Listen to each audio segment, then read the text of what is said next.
Hello everyone, welcome to trans ITC. ये Photoshop series का first video है। जिन लोगों ने अभी तक डीसीए कंप्लीट नहीं किया है वो लोग जो है पहले पिछला वीडियो जरूर देखें ताकि उनको आगे आने वाला जितना भी सॉफ्टवेयर है वो बहुत इजी वे में समझ में आ जाए। तो स्टार्ट करते हैं। फोटोशॉप स्टार्ट करते हैं।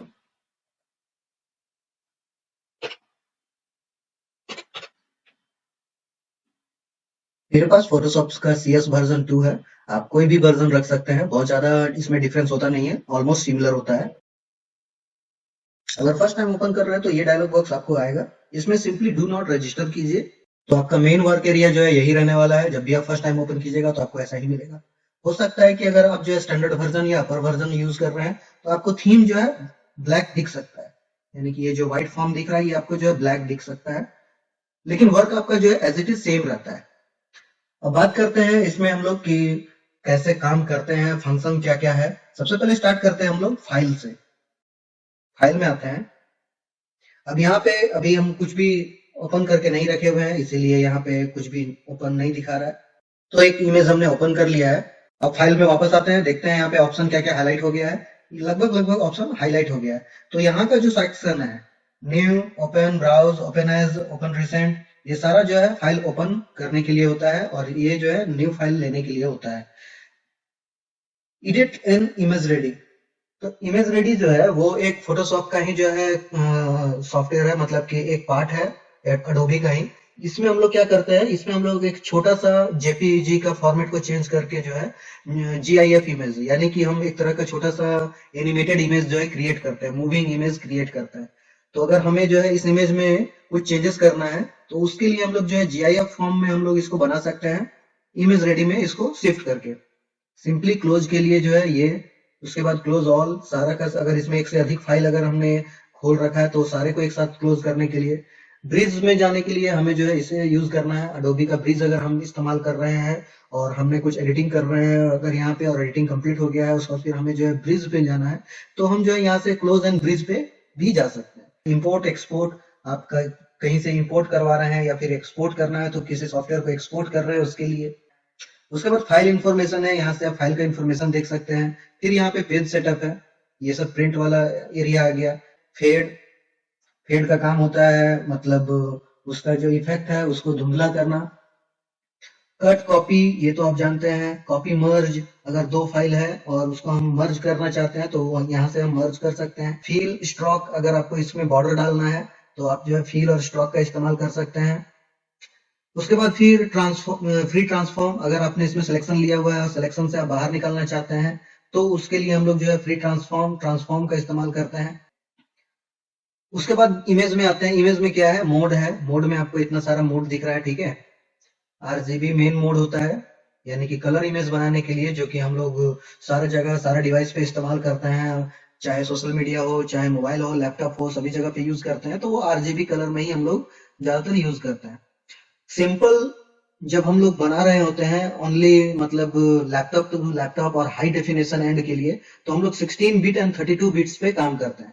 लेकिन हमें अगर सोशल मीडिया वगैरह या फिर कहीं और अपलोड करना है इस तरह का जगह पे, तो वहां पे हाई एंड नहीं रहता है, क्योंकि वहां पे डेटा बहुत ज्यादा यूज होता है, इसीलिए वहां पे हम लोग 8 बिट चैनल पे काम करते हैं, ठीक है। अब यहाँ पे एडजस्टमेंट है। यहाँ पे बहुत सारा जो है ऑप्शन दिया हुआ है एडजस्टमेंट का कि आपको क्या एडजस्ट करना है, कलर, ब्राइटनेस या फिर उससे रिलेटेड और भी चीज है, सैचुरेशन वगैरह हो गया। उसके बाद डुप्लीकेट, यानी कि ये इमेज का हमको डुप्लीकेट लेना है सेम इमेज का, तो हम यहाँ से ले लेते हैं अप्लाई इमेज। अगर कोई इमेज हमने ले रखा है तो अप्लाई करने के लिए। कैलकुलेशंस है, कैलकुलेशन में जो है इमेज का साइज वगैरह है वो सब हम देख सकते हैं। इमेज साइज, यहाँ पे अगर हमको चेंज करना है तो इमेज साइज में आके हम कर सकते हैं। कैनवास साइज अगर चेंज करना है, यानी कि पेज का साइज अगर चेंज करना है तो हम यहाँ से पूरा पेज का साइज चेंज कर सकते हैं। पिक्सल रेशियो को अगर हमें जो है बदलना है तो पिक्सल रेशियो को भी हम बदल सकते हैं। कैनवास रोटेट, यानी कि इमेज को रोटेट करना चाहते हैं पूरा पेज को, ओनली इमेज को नहीं, पूरा पेज को, तो हम यहाँ से कर सकते हैं, ठीक है। क्रॉप, ट्रिम, ट्रिम आपका हो गया कि अगर इमेज है उसको बीच में से अगर हम कट कर रहे हैं तो वो ट्रिम हो गया। क्रॉप हो गया, यानी कि बीच में से जो है आप रेक्टेंगुलर फॉर्म में या फिर सर्कुलर फॉर्म में आप उसको जो क्रॉप करना चाहते हैं तो क्रॉप हो गया। उसके बाद वेरिएबल्स है। वेरिएबल में अलग अलग तरीके से आप जो है इसको चेंज कर सकते हैं। लेयर है। लेयर क्या होता है, लेयर होता है कि एक इमेज है, जैसे यहाँ पे आप देख रहे हैं कि ये एक इमेज दिख रहा है, तो ये एक लेयर हो गया।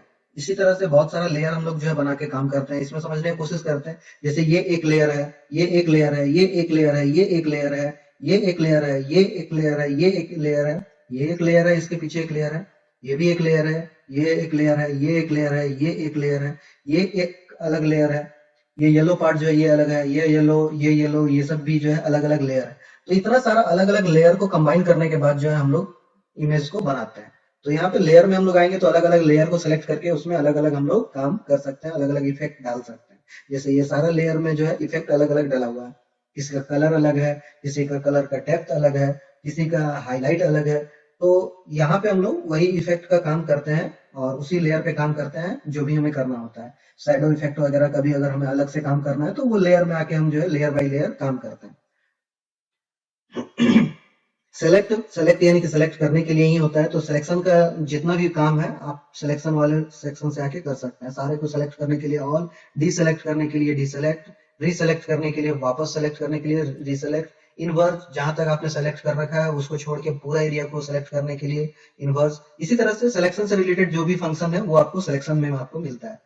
फिल्टर यानी कि आपको इमेज में जिस तरह का फिल्टर का यूज करना है उस तरह का फिल्टर का इस्तेमाल आप यहाँ से कर सकते हैं। आगे चल के हम लोग देखेंगे कि इसमें कौन कौन सा फिल्टर है और कैसे कैसे काम करता है, उसका इस्तेमाल हम लोग को कहाँ करना होता है, कहाँ पे किस तरह का फिल्टर का यूज करने से इमेज का लुक बढ़िया आता है, वो सब चीज भी हम लोग आगे सीखेंगे। नेक्स्ट हम लोग आते हैं व्यू में। व्यू में जो है प्रूफ सेटिंग वगैरह जो है, प्रूफ कलर वगैरह जो है, ये सब है। इसमें जो भी चीज दिया हुआ है वो बहुत ज्यादा इंपॉर्टेंट नहीं है, क्योंकि आप पहले भी जो है सॉफ्टवेयर में देख चुके हैं। व्यू में जो है आपको जो भी चीज दिया होता है वो प्रूफिंग के लिए होता है, एक तरह से रिव्यू करने के लिए जो चीज चाहिए हमें वो चीज यहाँ पे आपको मिलता है। देन फिर विंडो में हम लोग आते हैं। विंडो में क्या है कि यहाँ पे आप देख रहे होंगे कि ये एक टूल बॉक्स है, यहाँ पे एक नेविगेशन पैनल है, यहाँ पे कलर पैनल है, यहाँ पे हिस्ट्री पैनल है, यहाँ पे लेयर पैनल है। तो अब देखिए यहाँ पे हिस्ट्री पे टिक मार्क लगा हुआ है, लेयर पे टिक मार्क लगा हुआ है, नेविगेशन पे टिक मार्क लगा हुआ है, ऑप्शन, स्टाइल और टूल इसमें भी टिक मार्क लगा हुआ है। तो इसमें जो टिक मार्क लगा हुआ है ये इंडिकेट कर रहा है कि ये ओपन है, और इसमें जो है टिक मार्क नहीं है, इसमें माइनस जैसा डैश जैसा साइन दिख रहा है। तो इसका मतलब है कि ये एक्टिवेट है बट ये ओपन नहीं है, जैसे कि ये दिख रहा है कि ये एक्टिवेट है बट ओपन नहीं है। तो अगर हमें इसमें कुछ भी ऐड करना है या हटाना है, या मान लिया जाए कि गलती से जो है कुछ ऑप्शन हमने दबाया और ये लेयर वाला सेक्शन हमारा हट गया, ये यहाँ से हट गया, तो हम वापस विंडो में जाके जो है लेयर को ला सकते हैं। टूल्स अगर गलती से हट गया, क्योंकि सारा काम तो टूल से ही होता है और लेयर से ही होता है, तो टूल्स हट गया तो हम कुछ भी नहीं कर सकते हैं। तो यहाँ से हम टूल्स को वापस ले आ सकते हैं। तो इंट्रोडक्शन का इस वीडियो में इतना ही। आगे हम लोग जो है किसी ब्लैंक फाइल के ऊपर जो है कैसे काम करते हैं वो सीखेंगे फोटोशॉप में। मिलते हैं नेक्स्ट वीडियो में। Till then, thank you, bye bye.